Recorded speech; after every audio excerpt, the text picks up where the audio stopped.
ಓಂ ಶ್ರೀ ಗಣೇಶಾಯ ನಮಃ. ಎಲ್ಲರಿಗೂ ರಶ್ಮಿ ಆರೋಗ್ಯ ಧಾಮಕ್ಕೆ ಸ್ವಾಗತ ಸುಸ್ವಾಗತ.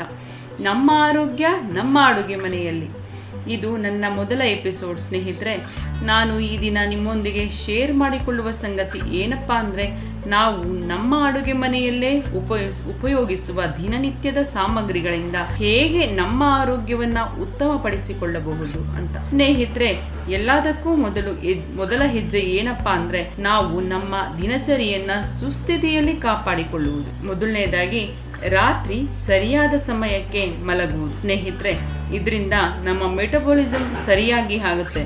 ಇದರಿಂದಾಗಿ ನಮ್ಮ ಆರೋಗ್ಯ ಉತ್ತಮಗೊಳ್ಳುವುದರಲ್ಲಿ ಯಾವುದೇ ಸಂದೇಹ ಇಲ್ಲ. ಬೆಳಗ್ಗೆ ಎದ್ದ ಕೂಡಲೇ 2 ರಿಂದ 3 ಗ್ಲಾಸ್ ಅಥವಾ 1 ತಂಬಿಗೆ ಉಗುರು ಬೆಚ್ಚಗಿನ ನೀರನ್ನ ಕುಡಿಯುವುದು. ಇದರಿಂದ ಶೌಚಕ್ಕೆ ಸುಲಭವಾಗುವುದು ಮತ್ತು ಅನೇಕ ಆರೋಗ್ಯ ಸಮಸ್ಯೆಗಳನ್ನ ಪ್ರಾರಂಭದಲ್ಲೇ ತಡೆಯಲು ಇದೊಂದು ಅದ್ಭುತವಾದ ಮಾರ್ಗ ಅಂದ್ರೆ ತಪ್ಪಾಗಲ್ಲ. ನಂತರ ಬ್ರಷ್ ಮಾಡಿದ ನಂತರ 5 ರಿಂದ 10 ನಿಮಿಷಗಳ ನಂತರ 2 ರಿಂದ 3 ಕರಿಬೇವಿನ ಎಲೆ ಮತ್ತು ಪುದೀನ ಎಲೆಗಳನ್ನ ದಿನನಿತ್ಯ ಜಗಿಯುವ ಅಭ್ಯಾಸ ಮಾಡಿಕೊಂಡಿದ್ದಲ್ಲಿ ಇದು ನಮ್ಮ ಕಣ್ಣುಗಳಿಗೆ, ಕೂದಲು, ಚರ್ಮ ಹಾಗೂ ಜೀರ್ಣಕ್ರಿಯೆಗೆ ಉತ್ತಮವಾದ ಔಷಧಿಯಾಗಬಲ್ಲದು. ಮತ್ತು ಪುದೀನ ಬಾಯಿಯ ದುರ್ಗಂಧ ನಿವಾರಣೆಗೆ ದಿವ್ಯ ಔಷಧ. ನಮ್ಮ ಆರೋಗ್ಯಕ್ಕಾಗಿ ಲಘು ವ್ಯಾಯಾಮ ಮತ್ತು ಪ್ರಾಣಾಯಾಮ ಅತ್ಯವಶ್ಯಕ. ಇವುಗಳನ್ನ ಚಾಚು ತಪ್ಪದೆ ಪ್ರತಿನಿತ್ಯದ ಜೀವನದಲ್ಲಿ ಅಳವಡಿಸಿಕೊಳ್ಳುವುದರಿಂದ ಬಹಳ ಉತ್ತಮ ಆರೋಗ್ಯ ನಮ್ಮದಾಗುವುದರಲ್ಲಿ ಸಂಶಯವಿಲ್ಲ. ಹಾಗಾದರೆ ಬನ್ನಿ, ಇದರ ಜೊತೆಗೆ ನಮ್ಮ ದಿನನಿತ್ಯದ ಆಹಾರ ಕ್ರಮ ಹೇಗಿರಬೇಕು ಎಂದು ತಿಳಿದುಕೊಳ್ಳೋಣ.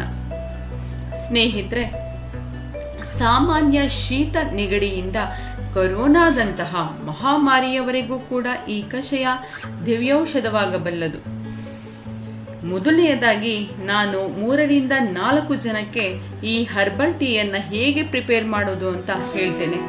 ಮೊದಲನೆಯದಾಗಿ ನೀವು ಒಂದು ಪಾತ್ರೆಗೆ 2 ಗ್ಲಾಸ್ನಷ್ಟು ನೀರನ್ನ ತೆಗೆದುಕೊಳ್ಳಿ.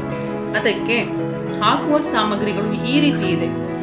ಮೊದಲನೆಯದಾಗಿ 1/2 ಇಂಚು ಶುಂಠಿ, ಅದನ್ನ ಜಜ್ಜಿಕೊಳ್ಳಬಹುದು ಅಥವಾ ತುರಿದುಕೊಳ್ಳಬಹುದು. ನಂತರ 1/4 ಟೀ ಚಮಚ ಅರಿಶಿನ, 1/4 ಟೀ ಚಮಚ ಜೀರಿಗೆ, 1/4 ಟೀ ಚಮಚ ಸೋಂಪು, 1/4 ಟೀ ಚಮಚ ಓಂಕಾಳು, 1/4 ಟೀ ಚಮಚ ಧನಿಯಾ ಬೀಜ, 1/4 ಟೀ ಚಮಚ ಮೆಂತ್ಯ ಕಾಳು, 3 ರಿಂದ 4 ಏಲಕ್ಕಿ ಕಾಳುಗಳು, ಅದನ್ನ ಜಜ್ಜಿ ಹಾಕಿಕೊಳ್ಬೇಕು.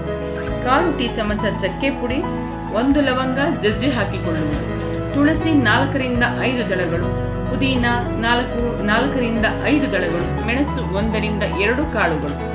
ಇದಕ್ಕೆ ನಾವು 3 ರಿಂದ 4 ಕಪ್ ಒಣದ್ರಾಕ್ಷಿ ಅಥವಾ ಮನುಕ ಅಂತ ಕರೀತಾರೆ, ಅದನ್ನ ಕೂಡ ಪ್ರೆಸ್ ಮಾಡಿ ಹಾಕಿಕೊಳ್ಬಹುದು.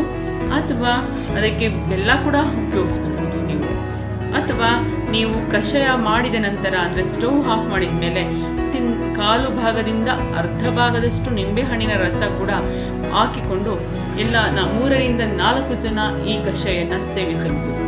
ಈ ಕಷಾಯವನ್ನು ದಿನನಿತ್ಯ ಸೇವಿಸುವುದನ್ನ ದಿನನಿತ್ಯ ಕ್ರಮ ಮಾಡಿಕೊಂಡಲ್ಲಿ ಖಂಡಿತ ನೆಗಡಿ, ಕೆಮ್ಮು, ಇನ್ನಿತರ ವೈರಸ್ ನಂತ ಸೋಂಕುಗಳಿಂದ ಎಲ್ಲಾ ಸಮಸ್ಯೆಗಳಿಂದ ನಾವು ಖಂಡಿತವಾಗ್ಲೂ ದೂರ ಉಳಿಯುವುದರಲ್ಲಿ ಯಾವುದೇ ಸಂದೇಹವಿಲ್ಲ.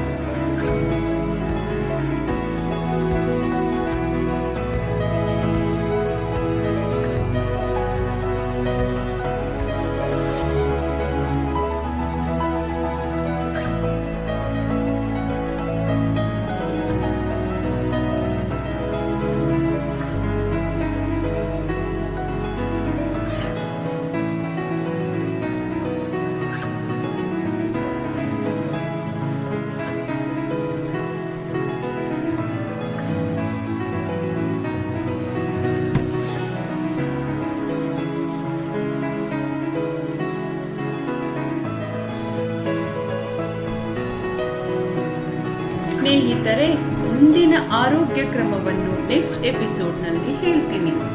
ಸ್ನೇಹಿತರೆ, ನನ್ನ ಈ ವಿಡಿಯೋ ನಿಮಗೆ ಇಷ್ಟವಾಗಿದ್ದಲ್ಲಿ ಲೈಕ್ ಮಾಡಿ, ಶೇರ್ ಮಾಡಿ, ಸಬ್ಸ್ಕ್ರೈಬ್ ಮಾಡಿ ಮತ್ತು ನಿಮ್ಮ ಅನಿಸಿಕೆಗಳನ್ನು ಕಮೆಂಟ್ ಬಾಕ್ಸ್ನಲ್ಲಿ ತಿಳಿಸಿ.